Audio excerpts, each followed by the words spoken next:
बिस्मिल्लाहिर्रहमानिर्रहीम। मैं हूं मोहम्मद अरहम और आप देख रहे हैं base academy. Second year mathematics में हम एक्सरसाइज 4.4 डिस्कस कर रहे हैं और इस लेक्चर में हम इसका क्वेश्चन नंबर 4 और 5 डिस्कस करेंगे। तो चलते हैं क्वेश्चन नंबर 4 की तरफ। क्वेश्चन नंबर 4 में कहता है find the condition that the lines, 3 lines given है आर कंकरेंट, यानी 3 लाइंस हमें प्रोवाइडेड हैं और हमने ये बताना है कि वो तीनों लाइंस क्या हैं, कंकरेंट हैं। अब कंकरेंट लाइंस या जो कंकरेंसी की कंडीशन है वो क्या है। सबसे पहले कंकरेंट लाइंस क्या होती हैं? ऐसी लाइंस दो या दो से ज़ायद जो एक ही पॉइंट में से पास कर रही हों, तो उन लाइंस को हम क्या कहते हैं, कंकरेंट कहते हैं। अब पहले हम इसकी लाइंस लिख लेते हैं जो लाइंस उसने गिवन दी हैं हमें। लाइन 1 है, लाइन 2 है और सिमिलरली लाइन 3 है।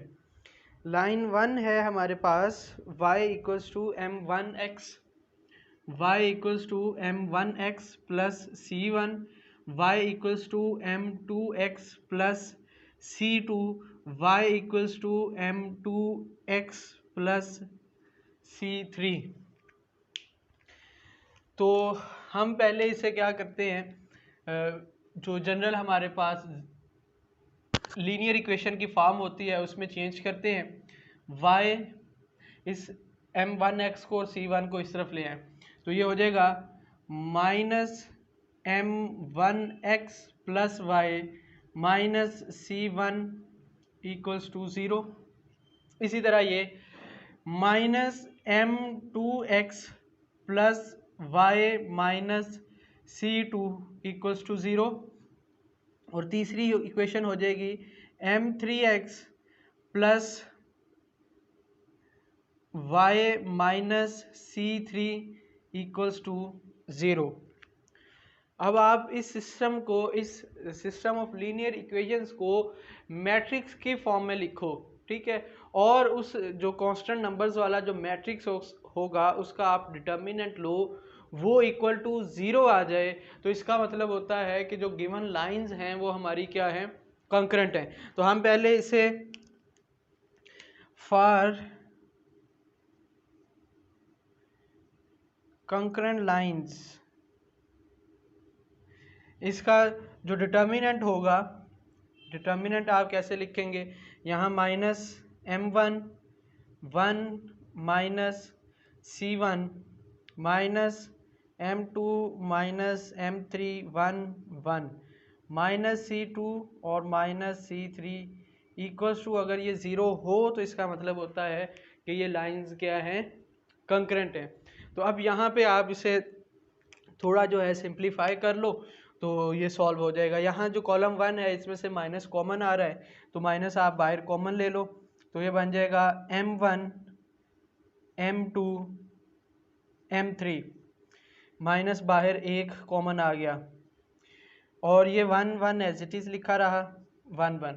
यहाँ से भी माइनस कॉमन आ रहा है तो माइनस आप बाहर कॉमन ले लो, तो ये बन जाएगा c1 c2 c3 और इक्वल्स टू 0। यहाँ भी माइनस जो है आपके पास कॉमन आ गया तो ये प्लस हो जाएगा दोबारा से जी। तो ये माइनस माइनस प्लस, आप इन दो कॉलम्स को जो है इंटरचेंज भी कर सकते हो। ये फर्स्ट ईयर में हमने जो मैट्रिसेस को सिंप्लीफिकेशन के जो है ना मेथड उसमें पढ़ा था, तो यहाँ आप इन दो कॉलम्स को इंटरचेंज करते हो तो ये 1 1 1 m1 m2 m3 c1 c2 c3 equals to 0।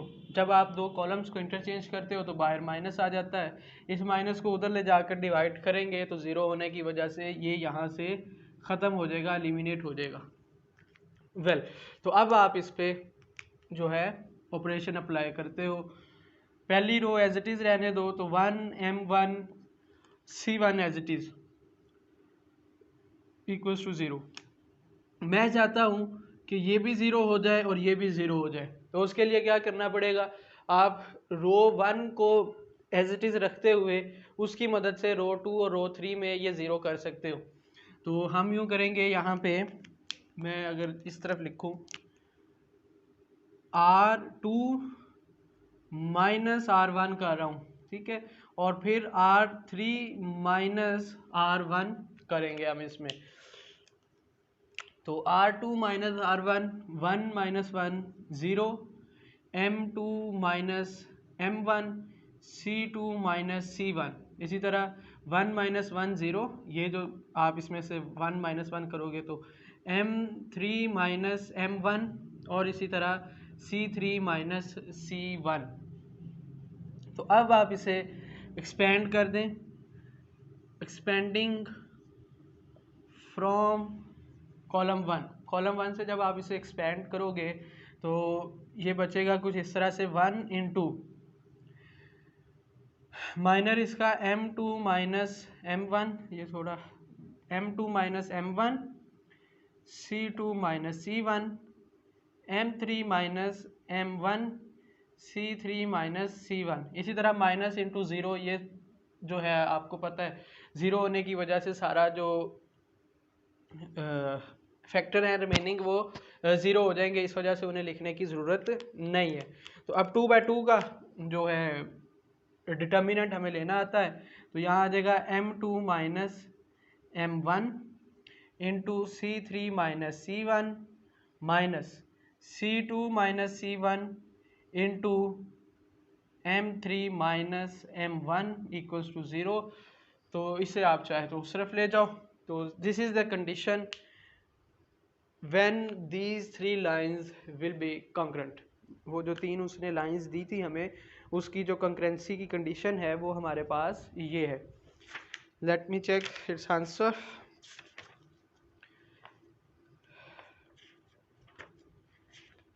Question number M2 minus M1, C3 minus C1 equals to M3 minus M1 और C2 माइनस C1। हाँ जी, तो ये आप उसी तरफ ही ले जाओगे तो ये फाइनल रिजल्ट हमारे पास बन जाएगा M2 minus M1 into C3 minus C1 equals to, ये उस तरफ जाएगा तो M3 minus M1 into C2 minus C1। ये हमारे पास इसका जो है फाइनल आंसर हो गया। तो ये था क्वेश्चन नंबर 4। नेक्स्ट हम क्वेश्चन नंबर 5 की तरफ चलते हैं। इसी कॉन्सेप्ट को लेके आगे चलना है।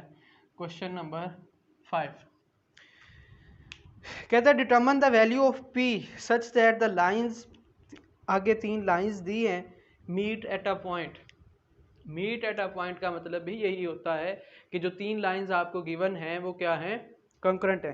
तो तीनों लाइंस हम पहले देख लेते हैं, लाइन 1, लाइन 2 और line 3 ji.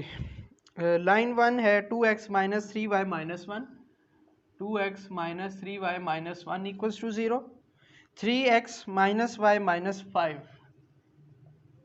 Equals to 0, and then है 3x plus py plus 8 equals to 0। अब अगर ये एक पॉइंट पे लाई कर रही हैं तो इसका मतलब इसका अगर आप डिटर्मिनेंट लोगे तो वो 0 के इक्वल लाजमी तौर पर होगा। तो यहाँ हम इसको पहले मैट्रिक्स फॉर्म में लिख लेते हैं। तो यहाँ आ जाएगा 2 माइनस 3 माइनस 1, कोफिशेंट्स आने हैं, x का कोफिशेंट, y का coefficient, then constant, 3 minus 1 minus 5, 3p और 8 इक्वल्स टू 0। ये 0 होना चाहिए। तो अब आप इसे सिंपली एक्सपेंड कर दें किसी भी कॉलम किसी भी रो से। तो एक्सपेंडिंग फ्रॉम कॉलम 1 से इसे हम एक्सपेंड कर देते हैं। तो यहाँ आ जाएगा 2 इंटू ये रो, ये कॉलम और ये रो आप एलिमिनेट करोगे तो -1 -5 p और 8। इसी तरह देन आ जाएगा -3 इंटू ये रो और ये कॉलम, तो -3 -1 p और 8 आपके पास बच जाएगा। इस तरह +3 इंटू ये रो और पूरा ये कॉलम, तो -3 -1 और -5 इक्वल्स टू 0 जी। तो ये हो जाएगा 2 8 -1 -8 प्लस 5p, माइनस दरमियान में आता है उसकी वजह से माइनस माइनस प्लस हो गया 5p, -3 एज इट इज़ लिखा रहा, 8 3 ज़ार 24 -24 plus p plus 3 into minus minus plus 15 minus minus plus -1 equals to 0, 2 8 ज़ार -16 plus 10p plus 72 -3p minus ये हो जाएगा -15 और -1 -16 इंटू 3 -48 इक्वल्स टू 0। तो 10p और -3p 7p -16 और +62, तो ये बच जाएगा 56 प्लस का +56 और -48, तो ये बनेगा मेरे पास प्लस का 8, तो ये उस तरफ जाएगा तो माइनस हो जाएगा। तो इसका मतलब p इक्वल्स टू आ गया -8/7 -16 72 और 48, ठीक है जी। तो p इक्वल्स टू -8/7, यही इसका जो है आई होप के आंसर होगा। 4.4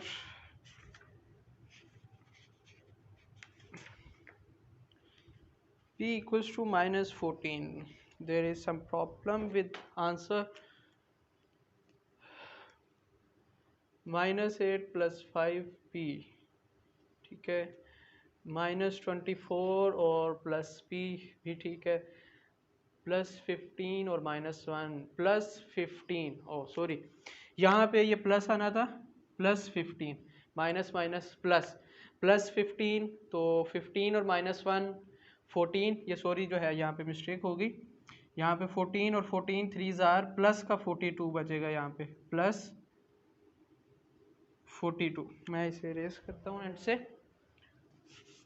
+42 जी। तो -16 और +72, तो +56 और +42, तो दोनों ऐड होंगे तो 98, तो यहाँ पे बचेगा 10p और ये 7p इक्वल्स टू -98, तो p इक्वल्स टू आ जाएगा -98 divided by 7, so p equals to -14.